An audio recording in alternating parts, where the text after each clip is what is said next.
반갑습니다. 붓다의 복과 지혜입니다. 오늘도 부처님의 가르침 속에서 마음을 돌아보고 스스로를 다스리는 수행의 길에 함께 해주셔서 감사합니다. 이번 시간에는 수행자는 잠을 조복받아야 된다는 주제로 부처님께서 말씀하신 올바른 수행자의 삶을 되새겨보려 합니다. 말을 삼가고 좋은 벗을 가까이 하며 탐욕과 게으름을 멀리하는 것, 그 가운데에서도 잠, 즉 수말을 이기고 새벽을 여는 삶은 마음을 밝히는 수행자의 첫걸음입니다. 부처님께서도 늘 말씀하셨지요. 게으른 이는 진리를 얻지 못한다고. 오늘 이 법문을 통해 우리 모두 일상의 습관을 돌아보고 한 걸음 더 정진의 길로 나아갈 수 있기를 기원합니다. 자, 그럼 수행자는 잠을 조복받아야 된다. 그 여정을 함께 해볼까요? 깨달음을 방해하는 수말을 이긴 사마나. 부처님 당시 한 젊은 수행자 사마나는 출가하여 숲속에서 홀로 수행하였습니다. 그는 선정에 들기 위해 노력했지만 명상에 앉기만 하면 졸음이 밀려와 결국 늘 잠에 빠져들곤 했습니다. 하루는 이 수행자가 졸다가 넘어져 머리를 다쳤습니다. 그 소식을 들은 부처님께서 그를 찾아오셔서 자애로운 음성으로 말씀하셨습니다.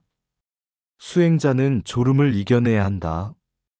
잠은 마음을 가리고 지혜의 눈을 멀게 하며 정진을 회방 놓는다. 수많은 도적과 같아서 깨달음을 훔쳐간다. 그리고 부처님께서는 다음과 같이 5가지 방법을 알려주셨습니다. 이는 앙구따라 니까야에 실린 실제 부처님의 가르침입니다. 자신이 공부한 내용을 되새겨라. 경전의 가르침을 곰곰이 살펴 사유하라. 몸을 씻고 자세를 바로 하라. 하늘을 바라보며 걸어라. 잠이 계속된다면 이를 깨달음의 장애라 알아차리고 정신을 가다듬어라. 이 말씀을 들은 수행자는 다시는 잠에 빠지지 않고 끝내 아라한의 경지에 이르게 됩니다. 그는 부처님께 깊은 예를 올리며 말했습니다. 눈을 가리던 어둠이 거치니 나를 가두던 졸음이 참된 적이었음을 알게 되었습니다. 부처님께서는 졸음, 즉 수면의 과도함을 단순한 생리현상이 아닌 마음의 적으로 보셨습니다. 수행자는 자신을 이기고 습관을 고치며 끊임없이 깨어있으려는 의지를 가져야 한다는 뜻이지요. 수행자는 누구와 함께 하느냐에 따라 길을 잃을 수도 깨달음을 얻을 수도 있습니다. 부처님께서는 말씀하셨습니다. 나쁜 법과 함께하면 죄의 물결에 휩쓸리고 좋은 법과 함께하면 도의 강을 건넌다. 좋은 벗은 정진을 푹 돋고 나쁜 벗은 게으름을 부추깁니다. 앙굴리말라와 부처님. 한때 1000명을 죽이겠다고 맹세하고 사람의 손가락으로 목걸이를 만든 무서운 도적이 있었습니다. 그의 이름은 앙굴리말라.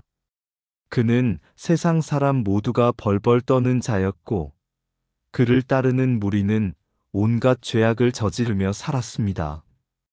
그러나 어느 날 부처님께서 그에게 직접 찾아가셨습니다. 앙굴리말라는 칼을 들고 쫓아가지만 아무리 달려도 부처님께 가까이 갈 수 없었습니다. 지친 그가 외칩니다. 멈춰라 사문이여. 그러자 부처님은 조용히 답하십니다. 그 한마디에 앙굴리말라는 큰 충격을 받고 무릎을 꿇고 부처님께 귀의하여 출가합니다. 사람을 죽이던 악한이었지만 부처님이라는 좋은 벗을 만남으로써 그는 끝내 아라한이 됩니다. 좋은 벗은 어둠 속의 등불과 같고 나쁜 벗은 깊은 늪과 같습니다. 수행자는 함께 걷는 이의 발자국을 살펴야 하며 스스로도 좋은 벗이 되어야 합니다. 벗을 잘못 들면 100번의 설법도 헛되고 벗을 잘 들면 한마디 법문도 무량하다. 게으른 벗은 그물이고 정진하는 벗은 다리이다. 좋은 벗은 마음의 거울이요. 나쁜 벗은 마음의 덫이다. 친구의 말과 행동을 보면 나의 미래가 보인다. 벗을 가리는 일은 스스로를 지키는 일이다. 정진하는 이 옆에 있으면 스스로도 정진하게 된다.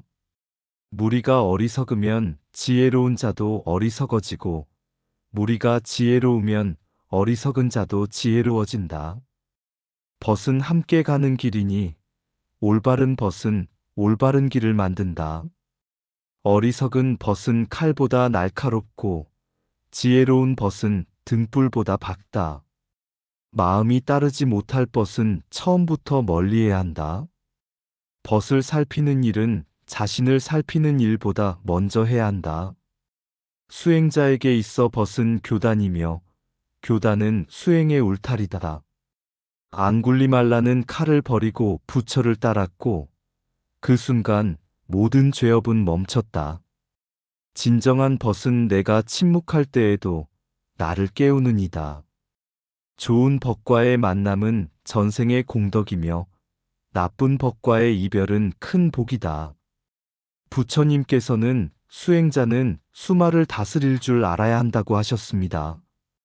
졸음은 수행자의 길을 막는 가장 강력한 적입니다. 춘성 스님은 평생을 새벽에 일어나는 습관으로 살았습니다.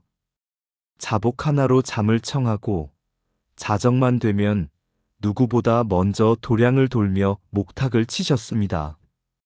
잠이 나를 이기지 못하고 내가 잠을 이겼다. 이 말씀은 단순한 절제의 뜻이 아니라 수행의 주인이 되었다는 선언이었습니다.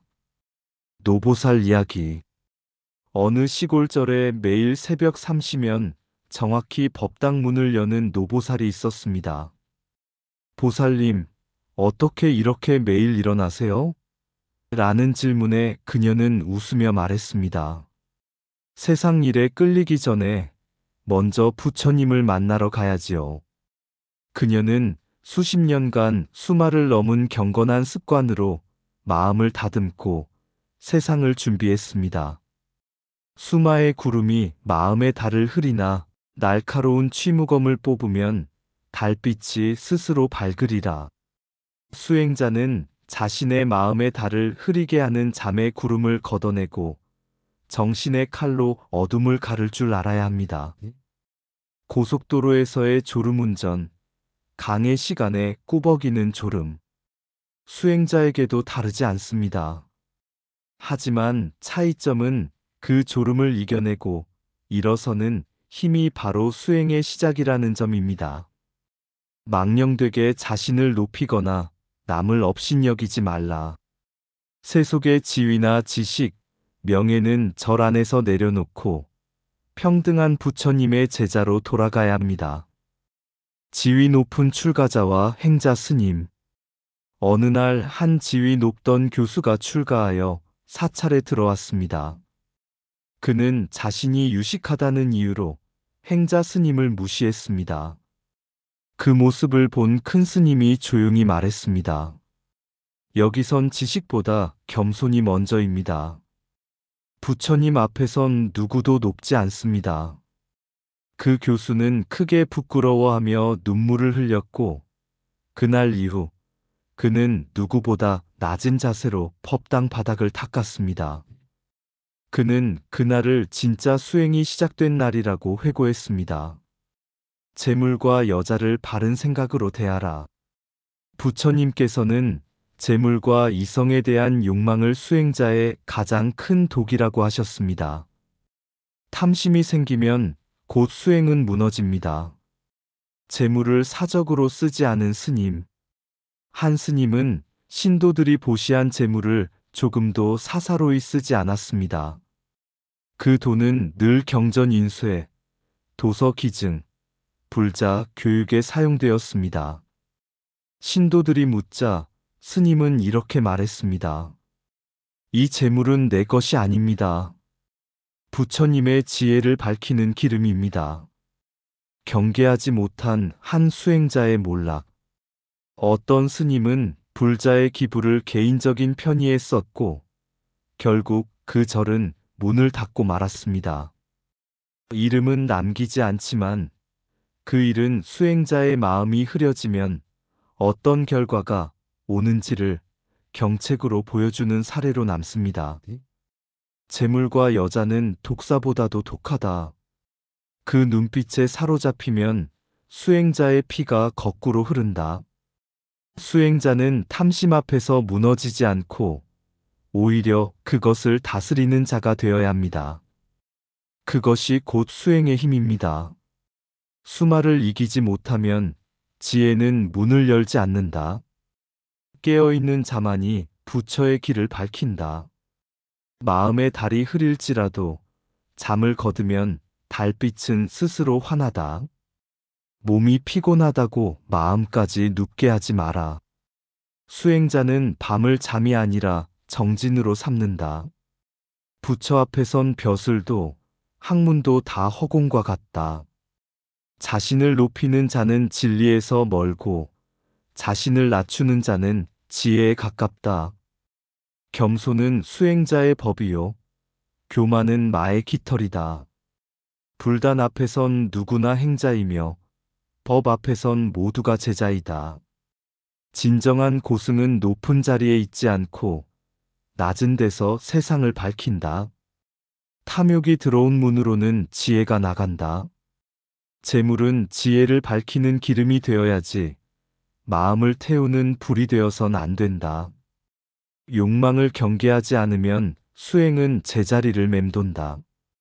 여인과 재물은 경계의 대상이지 탐욕의 대상이 아니다. 수행자는 보는 눈보다 보는 마음이 먼저 맑아야 한다. 나란다의 수행승과 왕의 초대. 오래전 인도의 나란다 대학에서는 수많은 고승들이 공부하고 가르침을 전했습니다. 어느 날 마가다국의 국왕이 한 스님을 매우 흠모하게 되어 정중한 사신을 보내어 궁으로 초대하려 하였습니다. 사신은 왕의 말과 함께 말합니다. 대왕께서 스님의 지혜에 감복하여 하루라도 함께 교유하고자 하십니다. 그러나 그 스님은 조용히 웃으며 말했습니다. 나는 왕의 궁전에 발을 들이는 순간 스스로를 잃게 됩니다. 나의 말이 진실을 잃고 나의 눈이 권세에 물들며 나의 마음이 탐욕에 오염될까 두렵습니다. 그 말을 전해 들은 왕은 더 감동하여 직접 나란다로 순례를 오고 스님의 처소에 앉아 무릎 꿇고 법문을 들었다고 전해집니다.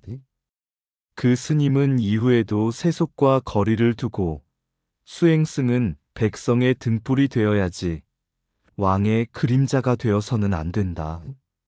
는 말을 남기고 열반하였습니다. 진정한 스님은 권력에 끌려가지 않습니다. 부처님도 마가다국 빈비사라 왕의 후원을 받았지만 결코 궁궐에 기대거나 정권에 동조하지 않았습니다. 늘 거리를 두되 자비를 베풀었습니다. 권력은 덧없는 것이나 진리는 변하지 않습니다. 권불십년이라는 말처럼 권세는 사라지지만 한 수행자의 청정함은 수백 년을 비춥니다. 부처님은 정치보다 중생의 고통을 더 가까이 하셨습니다. 진리 전파는 권력을 통한 것이 아니라 고요한 마음과 바른 삶으로 이뤄집니다. 진리는 궁궐에 있지 않고 고요한 마음 속에 있다. 권세에 기댄 지혜는 바람 따라 흔들린다. 부처의 길은 세속의 길과 섞이지 않는다. 진정한 스승은 왕보다 가난한 자 곁에 머문다.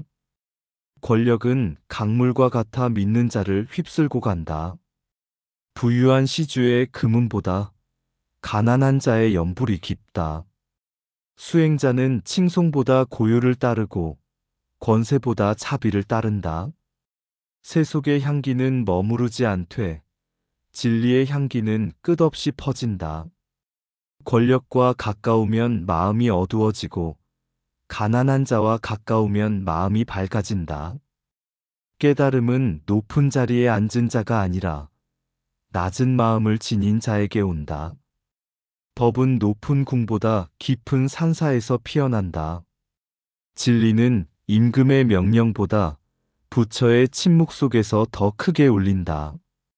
권력은 열흘을 가지 못하나 수행은 천년을 밝힌다. 스님은 왕의 친구가 아니라 중생의 길벗이어야 한다. 세속에 기댄 지혜는 물거품이요. 수행으로 얻은 지혜는 바위와 같다. 세속과 거리둔 진정한 수행자. 옛날 부처님께서는 한 비구가 자주 왕궁을 드나들며 왕과 친분을 쌓는 모습을 보고 조용히 말씀하셨습니다. 비구가 세속 권력에 가까이 하면 언젠가 그 불꽃에 타 죽을 것이다. 제자들이 의아해하며 여쭈었습니다.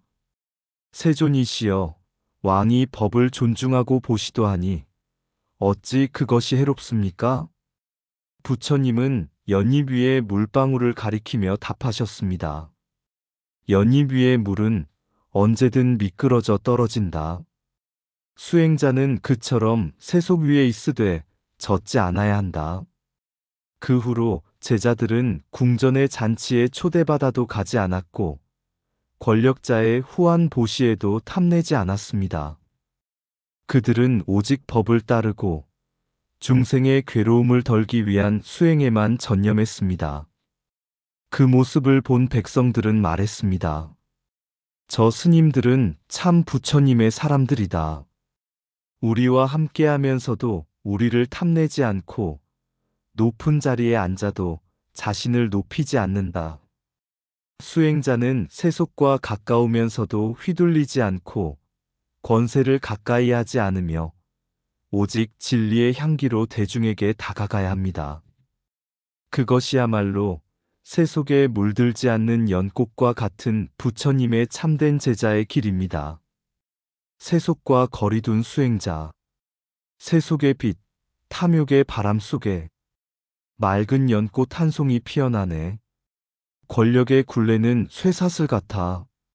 마음 가벼이 걸을 길 막히니 수행자는 물 위에 이슬 되어 젖지 않고 서늘히 머무르리. 말 적고 행 무겁게 벗을 가려 참된 길 따라 걷는 이 마음. 세상의 눈길, 칭찬과 비난, 바람일 뿐 흔들리지 말라. 대중 속에 향기 퍼뜨리며 부처님의 길 곧게 걸으리라. 이상 붓다의 복과 지혜였습니다. 오늘도 복지 구족한 날 되세요. 구독과 좋아요는 붓다의 복과 지혜를 밝히는 큰 자비의 등불이 됩니다.